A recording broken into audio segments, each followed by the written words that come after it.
મહારાષ્ટ્રની રાજધાની મુંબઈથી એક ચોંકાવનારી ઘટના સામે આવી રહી છે। અહીં મુંબઈ પોલીસ કંટ્રોલ રૂમમાં ફોન કરીને ધમકી આપવામાં આવી હતી કે મુંબઈના છત્રપતિ શિવાજી મહારાજ આંતરરાષ્ટ્રીય એરપોર્ટ પર બોમ્બ મૂકવામાં આવ્યો છે। જો કે જ્યારે પાછળથી આ મામલાની તપાસ કરવામાં આવી ત્યારે ધમકી ખોટી હોવાનું બહાર આવ્યું હતું। પોલીસે મંગળવારે આ કેસમાં 35 મહારાષ્ટ્રની રાજધાની મુંબઈથી એક ચોંકાવનારી ઘટના સામે આવી રહી છે। અહીં મુંબઈ પોલીસ કંટ્રોલ રૂમમાં ફોન કરીને ધમકી આપવામાં આવી હતી કે મુંબઈના છત્રપતિ શિવાજી મહારાજ આંતરરાષ્ટ્રીય એરપોર્ટ પર બોમ્બ મૂકવામાં આવ્યો છે। જો કે જ્યારે પાછળથી આ મામલાની તપાસ કરવામાં આવી ત્યારે ધમકી ખોટી હોવાનું બહાર આવ્યું હતું।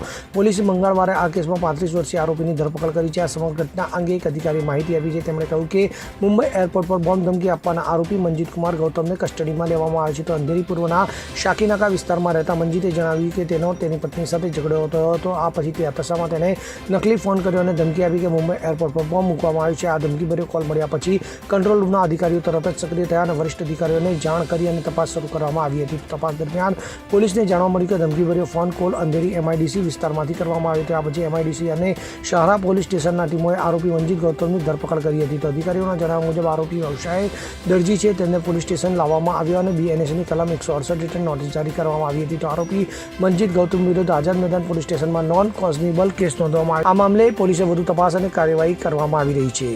Bureau report CN24 news. હવે જુઓ દેશ દુનિયાની તમામ ખબરો તમારી આંગળીના ટેરવે।